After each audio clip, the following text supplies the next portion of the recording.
Buenos días a todos, todas, todes. Seguimos con estas charlas en cuarentena, ya finalizando esta serie, sería hoy la número 22, y quizás hoy tengamos las más serias de todas, no porque las otras no hayan sido serias o profesionales, sino porque hoy tenemos una charlita con un científico, Pablo Amieva. Buen día, ¿cómo estás?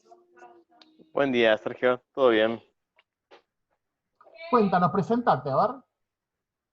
Bueno, yo soy Pablo Amiva, como dijo Sergio, y soy geólogo de formación, pero mi trabajo científico ha consistido estos años más que nada en procesamiento e interpretación de imágenes de varios tipos, tanto satelitales como aéreas, para diversos usos. He trabajado en varias empresas relacionadas a tecnología en los últimos 20 años. Una de las cosas que yo le decía a Pablo antes de arrancar o los llamados previos era, me interesa tener una charla con él porque siempre trabajó en el ámbito científico en empresas pymes y uno en general piensa que toda la parte científica, de investigación aérea u otro tipo de análisis siempre puede estar armada por empresas medianas o grandes, no una pyme, ¿no? Como que una pyme no podría dedicarse a análisis y estudios científicos. Eh, Comentame un poco tu historia desde que arrancaste hasta hoy en las empresas donde trabajaste. Bueno, yo arranqué trabajando en una empresa que se llama Hightech. eh, Entré como pasante en la empresa, en una empresa que se dedicaba exclusivamente a la interpretación de imágenes aéreas y algo de satelital en esa época. Una empresa que había nacido justamente por esto que decís de la dificultad para una empresa chica de hacer I+D, ¿no? De poder hacer investigación y desarrollo, más en Argentina. Esta empresa empezó no siendo una empresa chica, sino que era un departamento de investigaciones de una empresa gigante que era Texaco, y empezó afuera. O sea que Ajá, esto empezó acá siendo una sucursal de una empresa extranjera. Que, bueno, a Texaco la compra Chevron, para formar Chevron Texaco, es una de las petroleras más grandes del sí, mundo, sí, si y no la más Chevron grande. decide sacarse de encima todo lo que no fuera exclusivamente dedicado al petróleo. O sea, no vamos a vender tecnología, nosotros vendemos petróleo y derivados del petróleo. Entonces, Bien, lo sacamos de encima. Esta empresa que se llamaba Hightech había empezado como una empresa que ofrecía servicios internos, ofrecía servicios a mismo Texaco. Empezó siendo como lo que sería el laboratorio de sensoramiento remoto de teledetección de Texaco.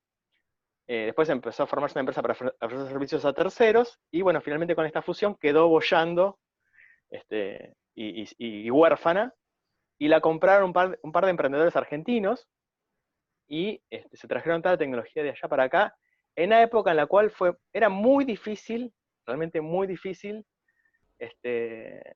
transferir tecnología, sobre todo tecnología que puede tener aplicaciones sensibles, como la tecnología de interpretación de imágenes y procesamiento de imágenes satelital, o con sensores infrarrojos, o ese tipo de cosas, porque justo fue el año posterior al atentado de las Torres Gemelas, ok, con lo cual 2001. aparecieron un montón de restricciones aduaneras, de inteligencia, de defensa, ¿no? Ujú. Así que fue un periodo complicado para tratar de justo transferir tecnología de un centro como puede ser Estados Unidos a una periferia como puede ser en nuestro país, ¿no? Desde el Bien, punto de vista de pero bueno, pero tecnología. se logró, se pudieron instalar acá y trabajaron desarrollando base en Argentina. Exactamente, y empezó siendo una empresa que hacía servicios, pero bueno, a poquito fuimos empezando a investigar todo lo que había llegado junto con la compra, cajas y cajas de elementos tecnológicos, algunos desarrollados por Texaco, otros comprados a terceras partes, una empresa llamada Specterra, australiana, por ejemplo. Y bueno, Hightech cambió su nombre, se llamó Alto Américas, y empezó a ofrecer también, Hightech quedó como una división de Alto Américas dedicada exclusivamente al desarrollo de sensores y nuevas tecnologías. Y empezamos con ese bagaje tremendo de eran cajas y cajas y documentos y libros y videos y aprender, bueno, a sentarnos y a ver todo eso, a aprender, a mirar los planos, a comprar los software que se necesitaban.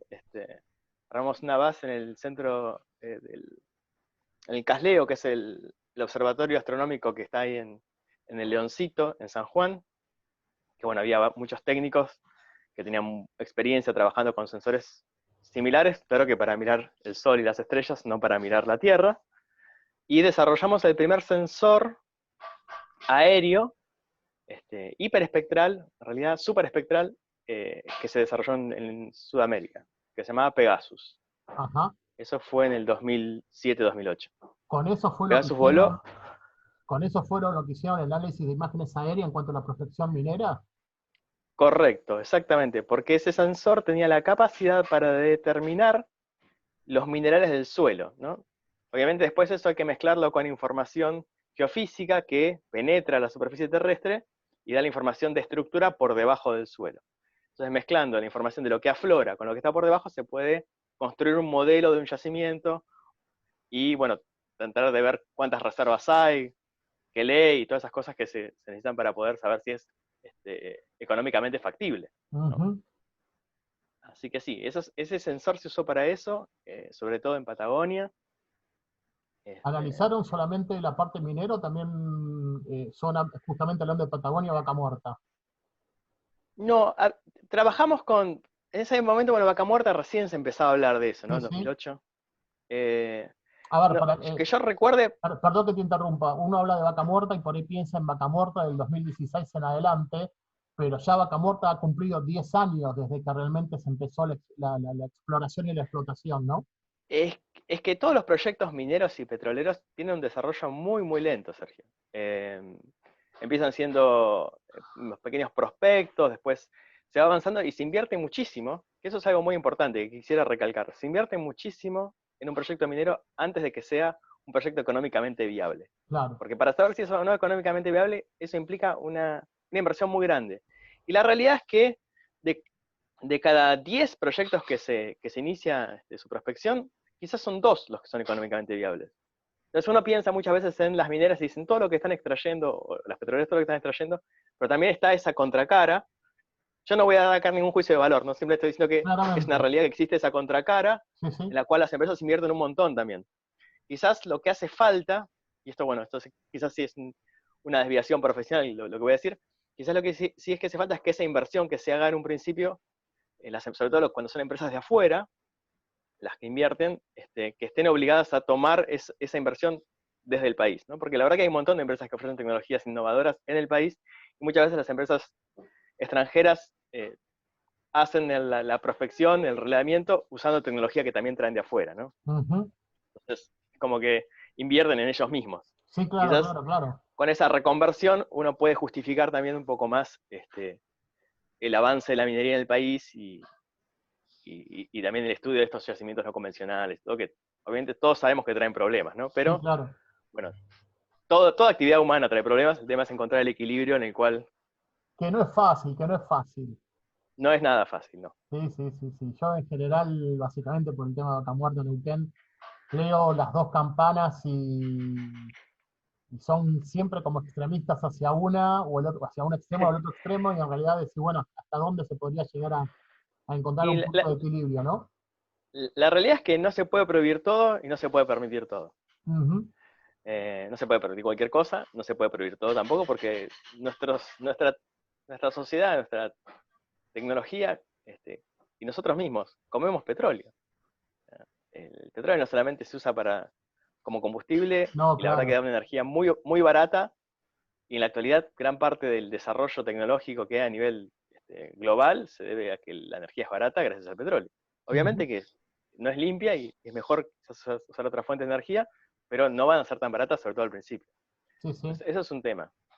Pero además, están todos los materiales que se derivan del petróleo, y no quisiera entrar en el tema, que ya de por sí escabroso, pero están todos los agroquímicos, sin los cuales no se podría producir la cantidad de alimentos que se producen en la actualidad en el mundo y que sirven para alimentar a la gente.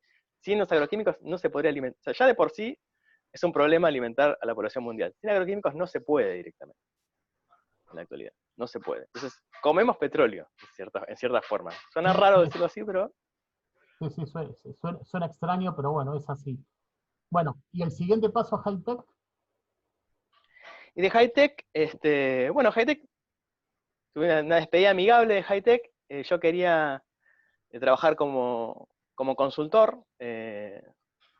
porque bueno, había ganado mucha experiencia, Hightech estaba buscando unos rumbos ligeramente distintos, más pegados a la geología, que paradójicamente es donde empecé con todo esto, pero yo estaba buscando algo más general, quería terminar la carrera. Había varias cosas que hicieron que decida ser consultor privado, así que estuve trabajando por mi cuenta junto con un par de geólogos y geólogas más. Armamos una pequeña consultora y trabajamos más que nada este, en, en prospección petrolera. Ujú. Hicimos todos trabajos fuera del país. Por una cuestión, se ve que, bueno, esto fue en la crisis del 2008, cuando empezó a pegar, y la verdad que acá era muy complicado conseguir trabajo, así que más que nada trabajamos para empresas en Perú, en Ecuador, en Brasil, en Colombia, haciendo mucho monitoreo y mucho trabajo de geoquímica aplicada a la vegetación, que era básicamente cómo las fallas naturales que se producen y liberan hidrocarburos van afectando a la vegetación y al suelo de determinada forma, y eso se puede ver desde el espacio. Y bueno, y la verdad que trabajamos varios años de esa manera. Yo creo que más de una vez te conté, Sergio, que el trabajo era más difícil conseguir el cliente que después hacer el trabajo. Era Ujú. mucho más trabajo. Como suele Bueno, pasar en con las general eso tecnologías pasa en todas las innovadoras. actividades, ¿no? Sí, sí. Calculo que sí. No tengo experiencia en otras actividades, pero calculo que sí.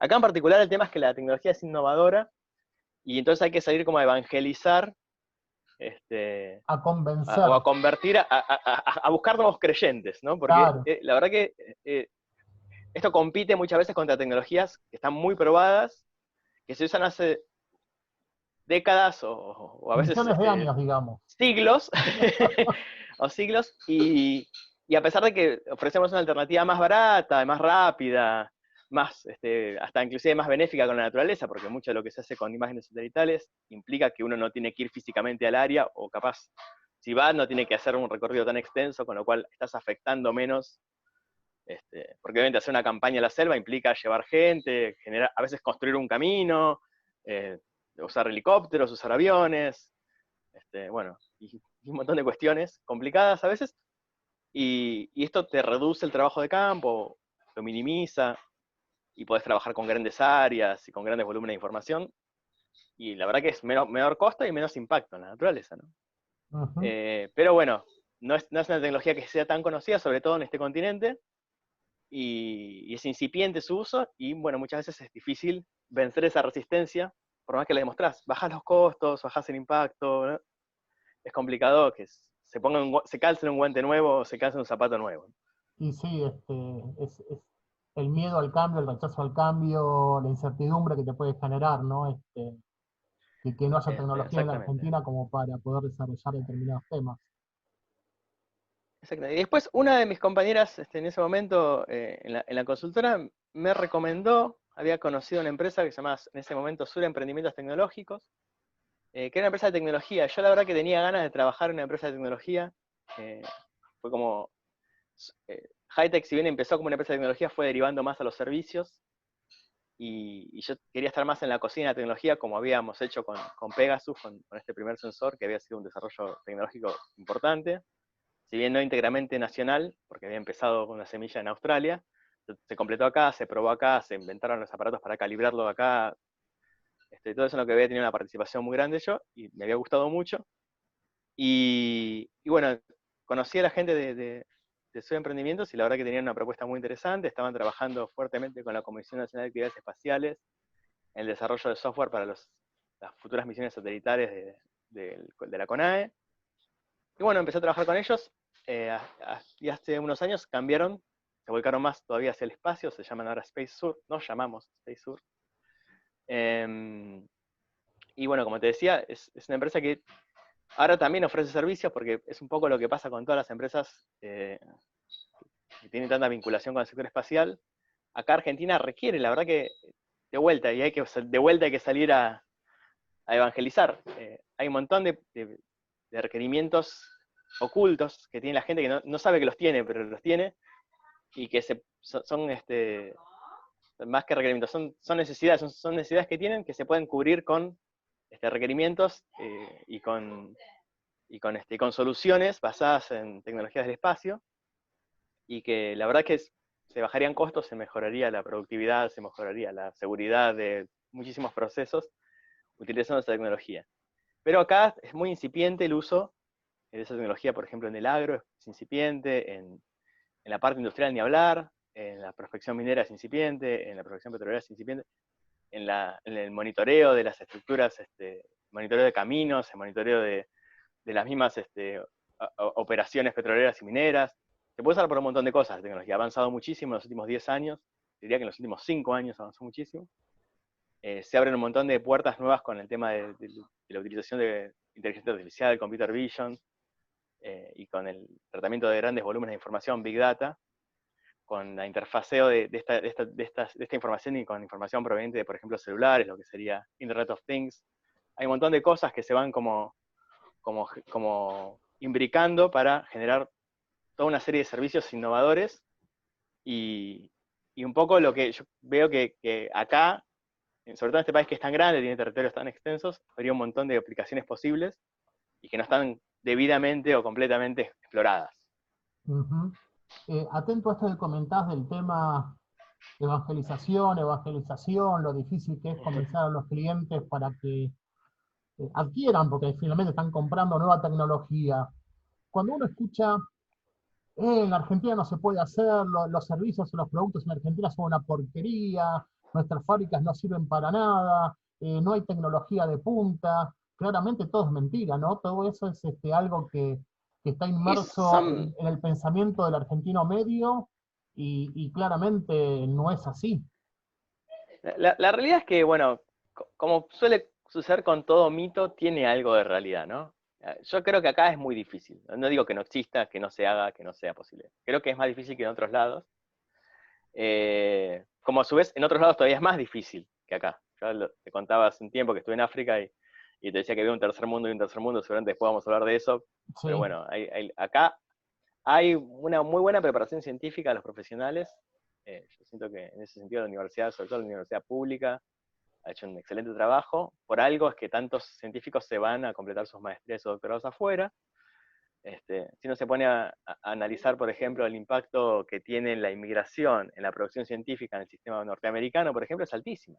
La gente que se va de otros países a Estados Unidos y termina haciendo sus doctorados y sus maestrías allá y publica allá, ujú. es un montón de porcentaje total de las publicaciones. Sí, está bien, Y pero bueno, también acá estamos perdiendo constantemente eso.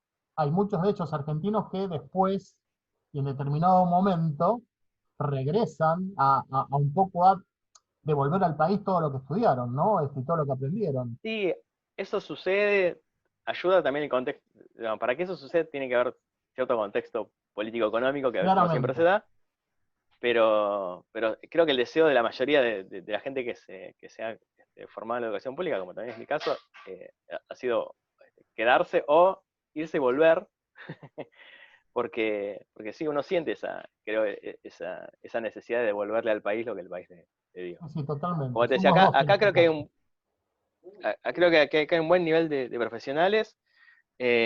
Después está esa cuestión que también debe ser un mito, pero que no deja de tener a toda la realidad, que es, nosotros estamos acostumbrados como argentinos a vivir, y vos eso lo sabes mejor que nadie, en un clima de incertidumbre permanente, ¿no? Claramente. Nosotros no sabemos qué puede pasar mañana, ¿No? con Desde lo cual eso nos 1810 hace para unos... acá, ¿eh? No es esto Sí. nuevo en los últimos 10 años, No, poquito, no, no, no, desde esto no, no, 1810. no lo estoy diciendo por la cuarentena, claramente, no lo estoy No, diciendo no, por no, la historia obviamente. argentina.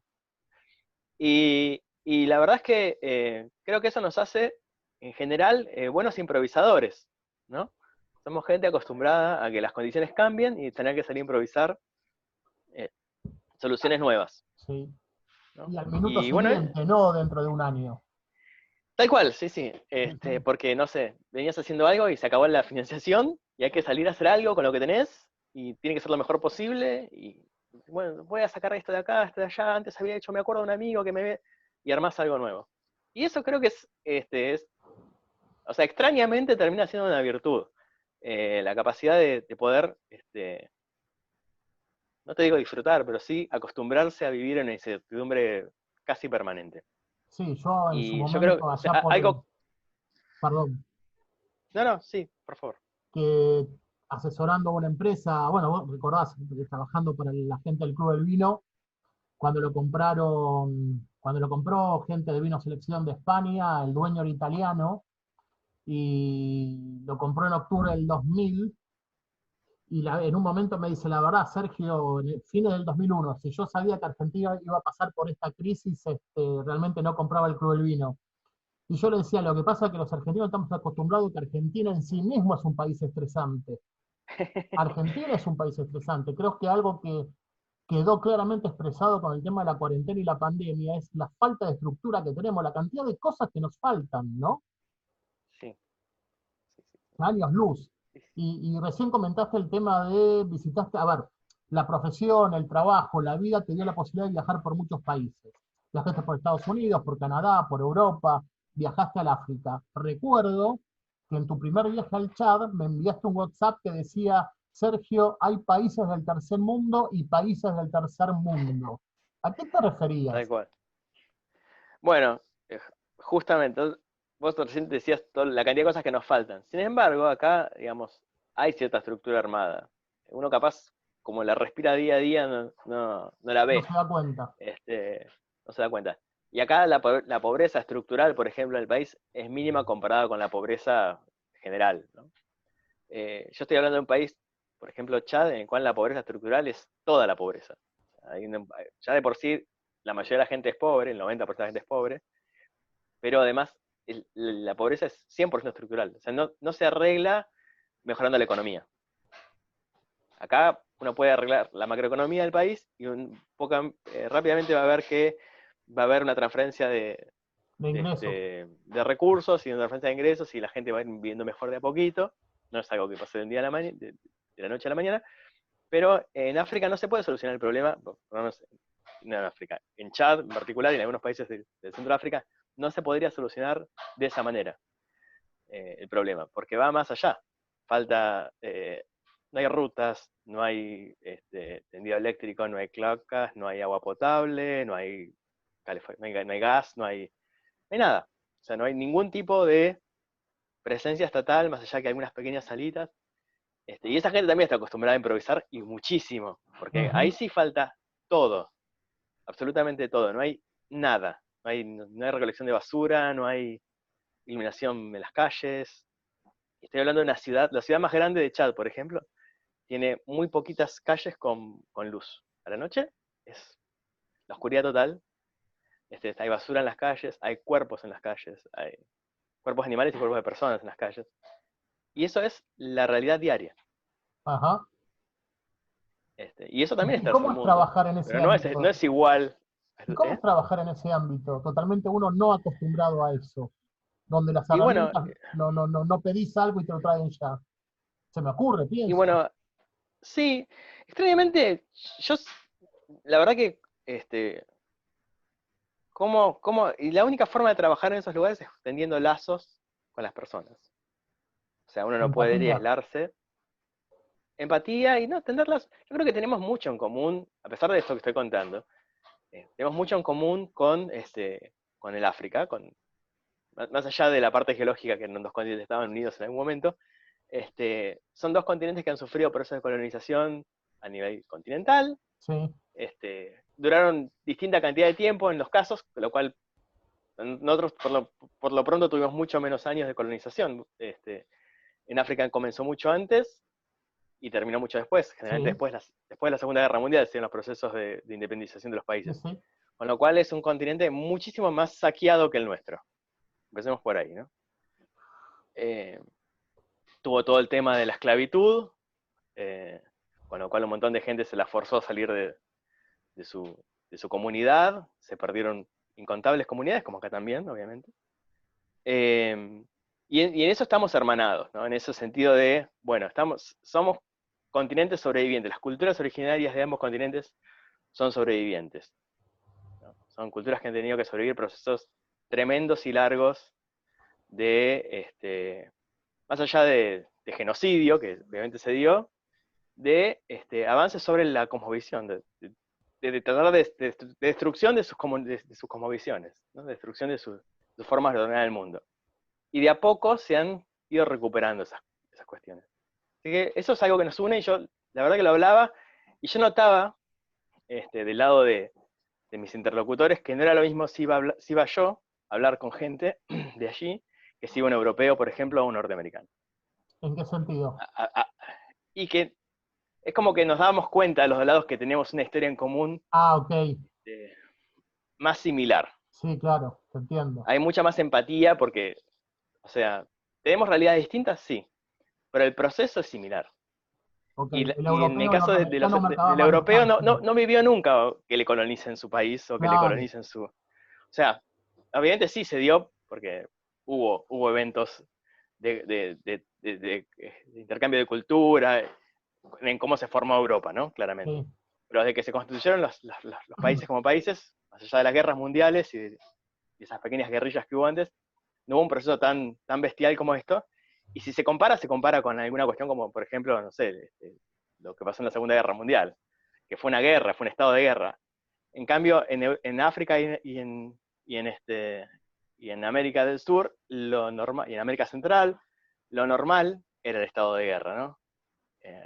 Durante la constitución de los países y hasta la constitución de los países era un estado de guerra permanente Cuasi permanente. hacia las comunidades originarias. Sí, sí. Y eso está ahí como un elemento presente. Yo lo noté mucho, y muchas veces me pasaba que entrábamos a una habitación y obviamente yo era el único blanco. este, me, Estaba dando unos cursos sobre la reflexión de la luz y hablábamos de la reflexión total y de absorción total, y a mí me decían que era el señor reflexión total, porque toda la luz que me llegaba se me reflejaba en la piel. Y la verdad que fue una linda experiencia. Como te decía, creo que más allá del shock, porque obviamente hubo un shock cultural grande, tuve Ujú. bastante tiempo en Chad, hubo un shock también a nivel intestinal, gastrointestinal, bastante grande también, porque tuve que acostumbrarme al agua, que es distinta, y por más que me di todas las vacunas habidas y por haber, igual pasé un día bastante enfermo. eh, Hay también una diferencia idiomática, obviamente, Sí, sí. pero creo que algo que yo me sentía muy cómodo hablando con la gente allí, y también creo que ellos se sentían muy cómodos de tener un argentino. Además, era creo que el único argentino que había pisado Chad en muchos lugares donde pisé. No conocía a otro argentino, ni nunca habían hablado con alguien de Argentina. Y si uno se pone a pensar, acá tampoco uno conoce muchos chadienses. Algo interesante, y si querés anecdótico sobre eso, es que Chad es probablemente una de las cunas de la humanidad, ¿no? Donde ahora está Chad es uno de los lugares donde, probablemente las riberas del lago Chad, es uno de los primeros lugares donde hubo homínidos de nuestro género. Ujú. Y Argentina probablemente fue uno de los últimos países, sin contar la Antártida, en poblarse. Así que es como hacer la migración a la inversa, ¿no? Ir de Argentina a Chad. Bien, bien. Igualmente quiero aclarar que a Pablo, que lo conozco hace muchísimos años, es la persona más empática y con más paciencia que he conocido en mi vida. Yo no sé a veces cómo hace, lo escucho. Primero me encanta escucharlo, él lo sabe, que lo respeto muchísimo, que se lo quiere mucho a nuestra familia. Este, pero es la persona realmente con un nivel de paciencia que no se la conozco a nadie. Tiene una paciencia para dedicarse a La, lo que fuese, a lo que sea. la he perdido con los años también, Sergio. Me lo has marcado y es verdad. Eh, Hablaste de, a ver, vamos al opuesto. Aparte del Chad, ¿en qué otro país africano estuviste? Porque estuviste en varios. Y estuve en Mozambique, estuve en Sudáfrica, estuve en Túnez, estuve en Básicamente la Etiopía. experiencia fue la misma, o el Chad fue, No, no. En Chad creo que el contraste es mucho más grande. ok, También alguna vez he estado en Sudán y sentí lo mismo. Son países que... Chad es como una especie de cruzón de culturas, también como Argentina, ¿no? Porque hay muchísimas culturas originarias, pero además tienen un gran parte de influencia cristiana, un gran parte de influencia árabe, musulmana. Obviamente está todo el tema del colonialismo francés. Así que hay como muchísimos elementos, un poco como se da acá, ¿no? Y hay, digamos, el ser genuinamente chadiense es un mestizo, es un Ujú. criollo, como Ajá. pasa con el argentino. El argentino uno está acostumbrado a escuchar que el argentino viene de los barcos. No, el argentino no viene de los barcos. El argentino, genuinamente argentino, es un criollo. Es una mezcla de todas estas cosas. Sí, Tampoco señor. vamos a decir que un argentino es un comechingón, porque la realidad es que, obviamente, son pueblos originarios, tienen su cultura propia, su idioma propio, etcétera, pero en el imaginario popular un argentino no es un comechingón o un mapuche, por más que vos sabés que tengo muchísimo interés en el tema. Sí, sí. Este, pero bueno, decir que solamente eso es lo mismo que negarlos y no es la realidad. Ujú. Entonces ahí yo notaba también otra coincidencia, ¿no? En esa mezcla de culturas muy grandes, con todas sus contradicciones, con todas sus tensiones propias de un lugar lleno de culturas. Obviamente se hablaba mucho francés, bastante árabe. Yo árabe no sé nada, así que me quedaba muy afuera a veces de las conversaciones. Nadie habla inglés, o muy poca gente habla inglés, solamente quizá gente del ámbito científico, y obviamente nadie habla español. En Mozambique, por ejemplo, es distinto, ahí fue la colonización portuguesa. Mozambique es un país comunista, digamos, por ejemplo, no hay propiedad privada de la tierra del Estado y da leasings, que está pasando por un proceso de apertura, básicamente porque está muy cerca de Sudáfrica, comparte una frontera bastante grande con Sudáfrica, Sí, sí. entonces hay como mucho intercambio, y está lleno de puertos. Chad es un país completamente mediterráneo, si bien tiene ese lago enorme que está desapareciendo, el lago Chad. En Mozambique está mucho más conectado hacia afuera. Chad está hasta casi imposible conseguir la visa. Yo te conté que la segunda vez tuve que ir a Washington a conseguir la visa para poder entrar. Y ya había entrado una vez. Tuve que Ujú. ir a Washington a que me den la visa porque no me la daban por correo. Es un país muy cerrado con Ah, respecto a... Por eso fuiste también un tiene... viajecito nomás, y son 10.000 kilómetros, 8.000 kilómetros, fuiste y volviste en el día. este, y, y bueno, en el caso de Mozambique lo que noté es, bueno, es un país que está pasando por un proceso de apertura, es bastante distinta la situación. Hay muchísimas inversiones chinas.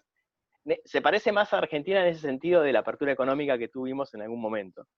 Este, y, y- y está más dispuesto digamos, a insertarse en la globalización.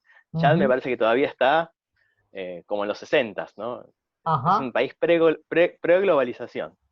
bien. Saliendo un poco de África, y yo te comentaba que el laburo, la profesión te permitió viajar a distintos países, ¿no? Viajaste a Canadá, a Estados Unidos, a muchos países de Europa y algunos países en Asia. ¿Estamos a años luz a nivel investigación y desarrollo, a nivel tecnología con los países del primer mundo? Eh, Estamos en años Luis, me parece, al nivel de inversión que se hace. Eh, si bien allá en los países, bueno, hay una cuestión, se ha hablado bastante de este tema, la relación entre sociedad y tecnología, este, y, y ciencia. Y acá ya hace muchísimos años que se habla mucho de lo que se conoce como el triángulo de Sábato, que es, bueno, una, una conformación entre el sistema educativo, el sistema científico, ¿no? Académico, y el Estado y la parte privada. Y que para hacer un desarrollo genuino de tecnología se necesitan las tres patas. Se Bien. necesita que el desarrollo avance hacia un negocio, hacia una solución que el mercado necesite, ¿no? Ahí está la parte privada. Se necesita que se invierta, porque, digamos, es muy difícil para una pyme invertir en investigación y desarrollo. Sí, Se necesita que el Estado apoyo. provea instrumentos como existen, por ejemplo, de instrumentos de la agencia para todo esto, el Fosfontar, los Fonsoft, Sí, todos estos sí. elementos. Los distintos programas que Se tiene el necesita Estado eso, Nacional y que claro, se necesita lamentablemente en eso, algún momento se cortaron. claro, y también se necesita eh, digamos, que la parte académica esté dispuesta a vincularse con las cuestiones, estos instrumentos del Estado y a vincularse con las empresas, ¿no? Y acá yo creo que acá lo que está difícil es esa comunicación Ujú. de ese triángulo, ¿no? Los lazos entre los vértices, los tres vértices están muy definidos y son muy fuertes. Están. Y acá capaz el que está más pobre es la parte privada, que le cuesta mucho hacer investigación y desarrollo, pero donde siento que falla, que es lo más importante en realidad del triángulo, no son los vértices, son los lados, es en los vínculos, ¿no? Ajá, ok. Falta más vinculación, inclusive desde la se habla mucho de esto, ¿no? Que desde la facultad se necesita que tenga más vinculación el profesional recién recibido con el sistema, no solamente con el sistema académico, sino también con el sistema privado. Sí, sí.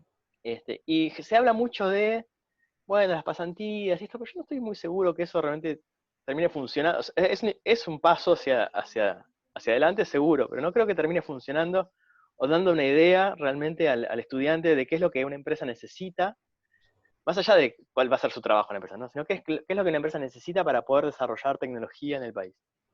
Eh, es muy difícil, o sea, por este tema de incertidumbre permanente, y muchas veces el Estado toma roles, hasta te digo, extraños. Yo te comenté alguna vez el caso de la Comisión Nacional de Actividades Espaciales, que por un lado es una gran fuente de desarrollo porque necesita cosas, necesita que, y no desarrollan todo ellos, lo cual es buenísimo. Entonces, tienen, digamos, dan vida, insertan dinero en este ecosistema de las empresas dedicadas al espacio nacional, que somos poquitas, somos pymes la mayoría. Entonces, eso está buenísimo. Pero después, si una empresa quisiera tratar de ver cómo montar un negocio en base a un desarrollo conjunto o a algún producto que ya genera la Comisión Nacional de Actividades Espaciales, es difícil. Porque es como que la mentalidad de la Comisión Nacional de Actividades Espaciales, lo digo como un ejemplo, no particularmente Sí, sí, sí.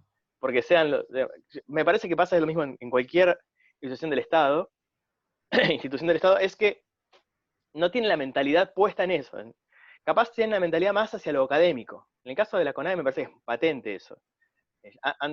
Ha habido muchísimas misiones satelitales exitosas que ha desarrollado la CONAE, y yo siento que para llegar al usuario final, quisieron como ponerse ellos en la mochila de llegar al usuario final y no lo lograron. Les faltó recorrer la última milla, ¿no? Para llegar al usuario final. Pero tampoco dejaron que una empresa privada llene esa última milla. Ok. Entonces, el usuario se quedó sin nada, y el resultado de una misión exitosa desde el punto de vista científico y tecnológico termina siendo un impacto en el ámbito académico. Es decir, bueno, se Y publicaron solamente en el 500 ámbito papers, académico. 100 papers sobre esto, que es buenísimo, fue un desarrollo realmente para el país. Y ahora estamos en el tránsito de una nueva misión satelital, ya se lanzó el primer satélite, el SAOCOM 1A, y ahora calculo que antes de fin de año se va a lanzar el 1B, se Sí, atrasó sí. por todo esto del COVID. Es un satélite de altísima tecnología que al país le costó muchísimo tiempo y dinero desarrollarlo, desarrolló desde cero. Es un enorme know-how que el país gana, que el sistema científico tecnológico argentino gana, que vale muchísimo eso, realmente vale muchísimo. Ya están haciendo productos que van a tener impacto económico, pero siento que todavía falta, si bien se ha mejorado esto de llegar al usuario final con soluciones, todavía falta ese pasito más Ese como pasito para más, poder ese pasito más, ¿es solo comunicación o hay algo más aparte de la comunicación? La falla en la No, comunicación. la comunicación claramente, bueno, tiraste un tema que es álgido. No, es más que comunicación, pero la comunicación ciertamente falta también. Aunque la verdad que también tengo que decir, yo estoy criticando acá a la Comisión de Actividades Exteriores, pero quiero también decir que yo también veo a veces la cocina, sé lo difícil que a veces es comunicar desde el Estado en general, Ujú. y también sé que han mejorado desde siempre, ¿no? Vienen mejorando siempre todos estos procesos que yo estoy diciendo que faltan cositas. O sea, hay una diferencia abismal entre cómo se comunicó este satélite con el anterior, por ejemplo, que prácticamente no apareció nada. Y ahora sí hay un sistema para tratar de que las cosas lleguen al usuario de forma regular, y que antes no había. ¿No? Pero falta, sí, falta mucho todavía. Falta mucho, y o sea, es raro, porque si uno se pone a pensar lo que falta, obviamente implica también una inversión. Pero en el contexto general de un proyecto tan largo y tan complejo como fue SAOCOM, esa inversión es menos del 1%. Entonces, a mí la sensación que me queda, y esto lo digo a título personal, es em, que por no invertir ese 1% se pierde muchísimo en cuanto al impacto que podría tener la misión. Por no invertir un último 1%. Ya hiciste el 99% de la inversión, se tuvo un impacto, pero ese 1% más multiplicaría por muchas veces ese impacto. ¿Pero falta ese 1% o ese 1% está mal invertido? No, falta. Creo que no se... De vuelta, o sea, parece que estuviera haciendo una crítica a la CONAE. No es una crítica a la CONAE. Esto No, no, es... a ver, todos Yo, creo- sabemos realmente la CONADE cómo labura y que labura realmente muy bien, pero bueno, estamos hablando de un yo- punto final. yo creo que es un tema va más allá, es un tema del Estado. Vos sabés que es muy difícil planificar en este país justamente este Ujú. tipo de cosas. Son misiones que llevan años de desarrollar, se empiezan bajo un gobierno que capaz tiene una Determinada. perspectiva de cómo tiene que ser la tecnología, pasa por uno que tiene otra perspectiva distinta, y después llega por otro que tiene otra perspectiva distinta, y cada uno tiene sus emergencias, sus cuestiones que resolver, que son urgentes en el momento, y que por más que capaz tengan el mayor interés en la ciencia y la tecnología, como yo creo que los últimos 3 gobiernos en cierta forma tuvieron diferentes intereses, pero un interés en la ciencia y la tecnología. Pero por más que tengan esos intereses y ese empuje, muchas veces las urgencias diarias, vos sabés cómo es, ¿no? Lo Sí, urgente mata lo importante. Entonces, claramente, ¿no? es muy difícil, o sea, esto es algo que le pasa siempre, me parece, a la ciencia y tecnología del tercer mundo, ¿no? Se ve como algo, como un lujo muchas veces, y entonces ese 1% capaz significan, puesto en otro lugar, parece que puede tener un impacto mucho más importante. Y bueno, Ujú. entonces se pone en otro lugar. Sí, Y a sí. veces creo que no es un tema solamente de inversión, sino que al Estado le falta esa estructura o esa mentalidad de comunicación y de llegada a la persona común. Y también inclusive a veces al sistema académico le falta eso. Yo es algo que critico mucho, yo como científico critico mucho la forma en que la ciencia se comunica. Eh, Creo que esto de la pandemia, yo o sea, leo cosas en los diarios y me quiero matar. O sea, como científico, digo, ¿cómo puede ser que diarios, que no voy a mencionar cuáles, pero diarios importantes, de amplísima trayectoria, no tengan un asesor científico para que les impida escribir las burradas que escriben? Bueno, ojo, Pero antes bueno, había, ¿eh? Eliminaron el área sí, sí, científica. sí, sí, sí. Antes había. Yo me acuerdo que antes había redactores, ahora casi no hay redactores en los Es medios. más, antes O sea, había correctores también. Ya ni sí, correctores quedan. uno ve errores de tipeo que pueden ser distracciones, pero también ve errores ortográficos, ni hablar de muchas veces que están mal redactadas las cosas. Sí, creo que es una debacle generalizada, pero ahora sobre todo que este tema es fundamentalmente social y científico, el tema de la pandemia, tiene una pata social muy importante, una pata científica muy importante, porque muchas de las ¿cómo decirlo? Las pautas de comportamiento tienen una razón científica, que obviamente como toda ciencia, sobre todo la ciencia que está avanzando en el momento, puede cambiar día a día, porque esa es la naturaleza de la ciencia. La ciencia no es algo que se es revelado y cae desde arriba, sino que es algo que está en perpetuo movimiento, ¿no? Ujú. Como en la naturaleza, ¿no? Siempre es emergente, siempre hay cosas que están emergiendo y van cambiando, y la verdad es así, es algo emergente y lábil, ¿no? Y, y yo creo que los medios no tienen en cuenta eso, y la gente tampoco, la gente piensa que la ciencia es algo que tiene que ser como un libro pesado que hace pum y tiene un peso.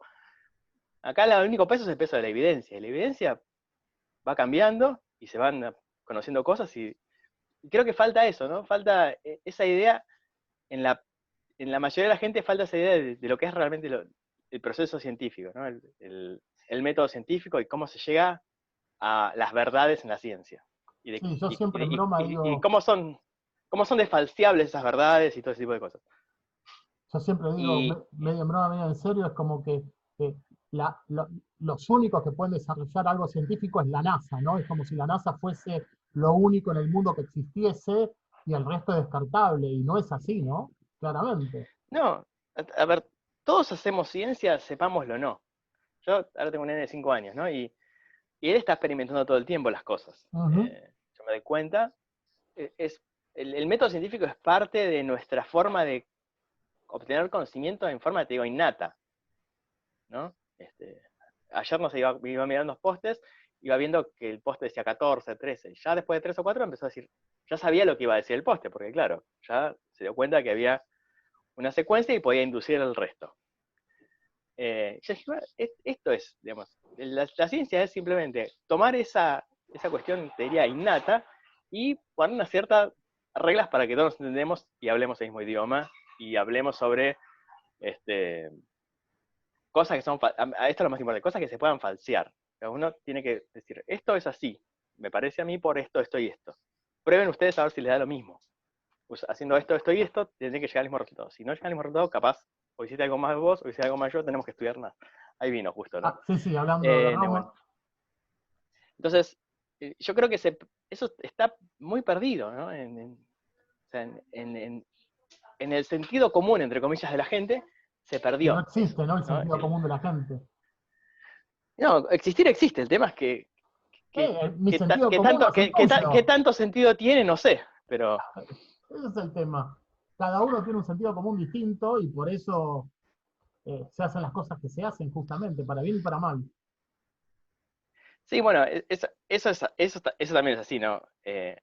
Justamente creo que si tengo que hacer un top 10 de los errores que veo sobre el uso el mal uso de la ciencia en los medios, la total falta de entendimiento de lo que significa una estadística es el más importante. Uh-huh. Y el mal uso de la palabra normal y normalidad. En realidad, la normal no existe la persona normal, ¿no? No la existe, normalidad es una construcción estadística. Entonces, buscar la normalidad en los individuos, ya el mismo concepto de individuo para mí está bastante sobrevalorado.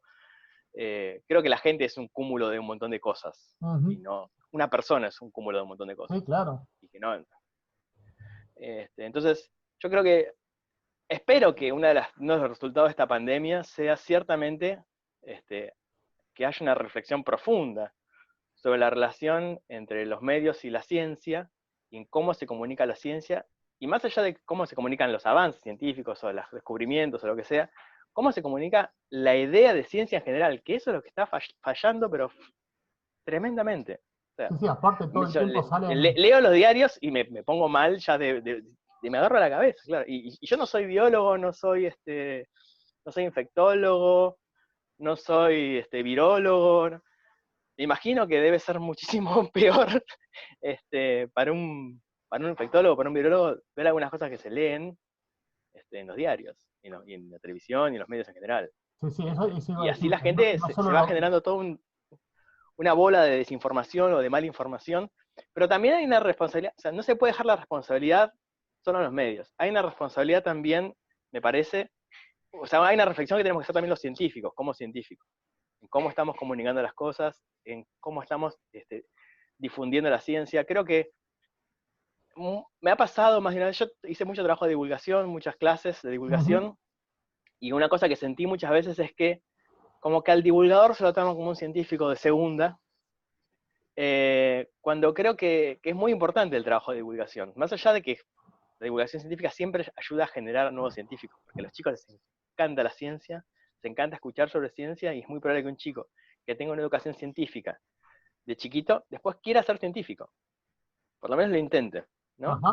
Y mantenga un pensamiento crítico y riguroso, porque eso es lo importante, el rigor en el pensamiento, a lo largo de su vida. Por más que después se dedique a otra cosa, por más que no sea científico. Eso me parece muy, muy importante. Y entonces creo que también la ciencia tiene que reflexionar sobre sí misma y decir, bueno, a ver, acá estamos fallando nosotros también como científicos al comunicar. Y una parte importante de un sistema científico tiene que ser la difusión y la divulgación científica. Sin eso, no estamos sembrando para el futuro, pero tampoco estamos entendiendo la realidad de la gente común, la realidad de la gente que no está dentro, no común, porque todos somos gente común, pero la gente que no está dentro del sistema científico. Sí, es que a veces lo que uno nota, no con todos claramente, hay gente, hay científicos, bueno, de hecho también por algo proliferaron en los últimos 10 años, supongamos, gente como Colombek, gente como Bachrach, gente, el mismo Facundo Manes, ¿no? O sea, muchos científicos o estos doctores que nos están dando, nosotros, bueno, históricamente al doctor Kahn lo conocimos hace muchos años por un tema puntual nuestro, pero uno escucha un montón de médicos y científicos realmente que no marcan distancia y hablan desde la empatía, pero también en un momento a veces uno siente de que el científico habla en difícil porque le gusta o porque se quiere hacer notar de que él puede hablar en difícil. Ojo, Hablo de los científicos, hablo de los contadores públicos, hablo de los abogados, viste que Sí, la esto famosa bajemos a jerga, tierra, tal cual. bajemos a tierra, la información, bajémosla a tierra para que la gente nos entienda. Sí, sí. Pero ciertamente, bueno, y no es casualidad, contrastando lo que va a decir, no es casualidad tampoco que en esta época, yo creo que ahora el tema que es un problema de larga data, esta cuestión, no es una cuestión actual, pero ahora lo que pasa es que se ve exacerbada porque la gente tiene acceso a mucha información. Entonces, si vos tenés acceso a tanta cantidad de información y no tenés un rigor personal propio para investigar y separar qué es lo que es falseable de lo que no, y dentro de lo que es falseable, qué es lo que se puede verificar y qué es lo que no se puede verificar. Ujú. Eh, es muy difícil que puedas, o sea, como que te faltan las herramientas para entender al mundo actual, ¿no? Y por eso proliferan las fake news, y por eso proliferan también, no sé, los terraplanistas, o los antivacunas, o toda esa gente Sí, que se ha separado muchísimo, no, no solamente del- de la ciencia, sino te diría también de la historia, ¿no? Porque es como que se olvidaron de todo lo que pasó para llegar al paradigma actual. Entonces, es un fenómeno interesante. Y yo creo que parte de la responsabilidad de todo eso es el sistema científico también. O sea, yo me puedo quejar de los medios, pero también creo que hay que hacer una reflexión y una crítica profunda e interna del sistema científico. bien. Como para ir finalizando, ¿algo más que quieras agregarnos? Eh, No sé, la verdad, creo que la charla tocó varios temas, fue Ujú. interesante. Siempre es un placer hablar con vos, Sergio. Igualmente, por Eh, favor. y creo que lo que diría es, no, digamos, y volviendo al tema este de la pandemia y, y del sistema científico, muchas veces perdemos de vista algo que es, mm, la mayoría de la humanidad en este momento está viviendo, no lo digo por la pandemia, ¿no? Una época privilegiada, en el sentido de que está ahora en nuestras manos, o en nuestras mentes, no digo ahora, pero en las pocas próximas generaciones, tomar una decisión importante sobre qué vamos a hacer, qué legado vamos a dejar como especie y qué posibilidades de continuar como especie tenemos. Eh, en el sentido de que, bueno, ahora ya hay un montón de diferentes tipos de energía, hay un montón de tecnología que se puede aplicar a la producción de bienes y, y, Y este, servicios. y servicios, hay un montón de tecnología que se puede aplicar al transporte, ya hay un abanico de tecnologías muy impresionante que tenemos a disposición. Y también hay una realidad, que es que todavía seguimos teniendo energía muy, muy, muy barata. Entonces, el momento para elegir de qué forma queremos impactar en el mundo y en nosotros mismos en los próximos 500 años es ahora. Mientras todavía tenemos una energía barata, y cuando ya tenemos un abanico importante de opciones. Entonces, como reflexión final me gustaría decir eso, es que estas cosas que están pasando ahora como la pandemia, o como el tema del calentamiento global, o como estas cuestiones de esta sociedad mundial de riesgo en la que vivimos en la actualidad, donde siempre aparecen cosas emergentes. Esa es la normalidad en realidad. O sea, la naturaleza es eso, es una cuestión siempre emergente y siempre cambiante. Y nosotros vamos a tener que transitar un camino pensando en eso. Ya tenemos que dejar de pensar en ciudades que duren para siempre, cosas que duren para siempre, sociedades que duren para siempre, cuestiones monolíticas. Porque la naturaleza misma nos está demostrando, como lo hizo siempre, vos sabés que yo soy paleontólogo en realidad, así que tengo bastante evidencia de que nada dura para siempre. Y que todo cambia. El único permanente en la naturaleza es el cambio. Entonces, un poco yo creo que estaría bueno, ahora que vivimos todos un cambio muy grande en las últimas semanas de nuestras vidas, pensar que eso siempre estuvo latente, porque eso es realmente lo que es la naturaleza. ¿Y qué herramientas deberíamos buscar para afrontar y para enseñar a nuestros hijos y a nuestros nietos a afrontar los cambios venideros? Entonces, un poco esa es la reflexión que me gustaría hacer. Te repregunto porque me diste pie a pensar, yo soy muy escéptico en que vuelve toda normalidad, no sé, 1 de enero del 2021, y gran parte, no digo todo, va a cambiar y todo vamos a cambiar. Yo soy muy escéptico, yo creo que el ser humano tiene una forma de ser en el que, ay, no quiero decir que es hijo de puta, va a seguir siendo hijo de puta, pero lo pienso y estoy convencido, Somos, y perdón por la frase, pero yo no creo que el ser humano cambie o cambiemos mucho, y me incluyo, por haber pasado 4 meses en una cuarentena o un año con una pandemia. no, bueno, a ver, el ser humano todos somos cómodos, todos estamos acostumbrados a diferentes niveles de comodidad en nuestra vida y los pretendemos mantener por siempre. A- a- o sea, aun cuando ese nivel de comodidad para una cultura capaz es genial y para otra es una porquería, porque eso Sí, que claro. te lo dan muy rápidamente, todos queremos mantener siempre el status quo porque nos acostumbramos, somos animales de costumbre y nos Sí, acostumbramos a algo y lo queremos mantener. sí, claro. Pero bueno, eh, eso está perfecto, no está mal. Yo no digo que eso esté mal. Lo que pasa es que la realidad es distinta. Y bueno, ahí está capaz es la primera pandemia de un montón que suframos, porque esto ya estaba predicho de que iba a pasar en algún momento. Basta que se dé un vector o un virus o lo que sea, con la relación justa entre mortalidad y tasa de contagios para que se dé algo así como lo que se dio. Y esto es, digamos, bastante. De estas debería haber más de una por siglo, ¿no? Así que hemos tenido bastante suerte. Pero va más allá del tema de la pandemia. Yo creo que también en este momento ya es bastante innegable el tema del calentamiento global. Que obviamente tiene causas naturales y causas antrópicas, pero que esas están imbricadas de tal forma en la cual no podés separarlas. Y, y la realidad es que seguir planificando las sociedades y los estados y el avance de la ciencia y la producción y todo de la misma manera como se vino haciendo hasta ahora, no es una cuestión de que ideológica esto, va por una cuestión más, si querés, práctica. Sí, En claro. algún momento va a ser insostenible. Es que, No podemos seguir consumiendo de la manera que consumimos y produciendo cosas que no duran nada de la manera que seguimos produciendo cosas que no duran nada. sí, pero a ver, Sin, sin, vos tenés una campaña marketinera, por decirlo de alguna forma, bueno, lo vivimos en Capital Federal hace 2 o 3 años, ¿no? Bueno, eliminamos las bolsitas de plástico que nos daban en los supermercados, ¿sí? Pero el sachet de leche sigue viniendo en plástico, la mayonesa sigue viniendo en plástico, las botellas siguen siendo de plástico, y finalmente tengo que terminar comprando bolsas de plástico para poner en el tacho de basura. Y entonces, ¿por qué sí, me sí. sacan las bolsitas?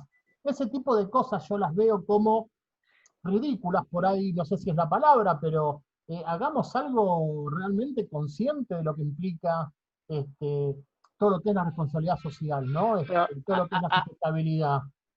hay teóricos del consumo que dicen que lo que uno compra en realidad es el envase, que es lo que trae la marca. Ujú. Y lo que está dentro es un bonus. Entonces uno sale a comprar determinada marca de arroz, sale a comprar determinada marca de hojitas para afeitar, sale a comprar determinada marca de lapiceras. Y después la lapicera es una especie de commodity que viene dosada a la marca. Y que, digamos, y la realidad es que la publicidad de los últimos, no sé, 50 años apunta más a eso que a otra cosa, ¿no? Sí, Ya, sí, de hecho ya no es publicidad, es propaganda realmente. Eh, la publicidad que existía antes cuando te decían que querías que vos compres este tornillo porque tenía ciertas cualidades de durabilidad y te podían asegurar que de cada 100 tornillos 99 eran iguales y la aleación era tal cosa, y te daban todos estos datos que eran comprobables y falseables y verificables, y vos comprabas en base de, bueno, capaz es más caro, pero tiene todas esas propiedades que yo las puedo verificar en un laboratorio. Esa publicidad ya no existe más. Ahora es comprar este tornillo porque es marca Acme o marca lo que sea, sí, y sí, punto. Y no tiene sí. que confiar ciegamente. Bueno, no es casualidad, no, yo creo que está completamente relacionado a la falta, o sea, la gente confía en marcas para tomar decisiones científicas, ¿no? Que debería tomar en base a, bueno, las propiedades de lo que está comprando y cómo impacta la generación de lo que está comprando en el medio ambiente, porque eso es algo que ahora hay que tener en cuenta también, y no tanto en por qué es de tal marca. Ok. Entonces ahí es donde yo creo que no es casualidad, y de vuelta a este título personal, y capaz algo que se me está ocurriendo ahora, pero no es casualidad que se haya separado tanto la ciencia de la sociedad en un momento de hiperconsumo en el cual la ciencia no tiene cabida en el consumo. Directamente. A mí es parte de un... no digo no estoy siendo conspiranoico, no estoy diciendo que eso haya sido así, pero que es parte del mismo proceso la separación de la ciencia y el aumento del consumo en base a cosas no falseables, me parece que tienen que ver. Bien. Y que debería ser parte de esa reflexión que tenemos que hacer en el futuro próximo. Bien. Pablo, millón de gracias, un beso grande a Nehuen, que lo veo pasar por ahí. Sí. Así Es que, muy difícil tener chicos en cuarentena y pedirles sí, que se queden todo el día en la casa. es difícil nosotros mantenernos en cuarentena tanto tiempo. Mirá que soy un Tal cual. defensor de la cuarentena, no salgo, salgo muy de vez en cuando y en general si salgo es para ir a buscar mi remedio de la diabetes, a la farmacia que me le corresponde, nada más. No suelo salir. Este, pero nada, un gustazo charlar con vos, Pablo. Un millón de gracias realmente por aceptar esta charla. Bueno, como siempre, también es un gusto para mí hablar con vos, Sergio. Un beso grande. Y seguiría atento al resto de las charlas de Pyme Online. Dale. Muchísimas gracias, Pablo. Un abrazo grande. Abrazo, luego.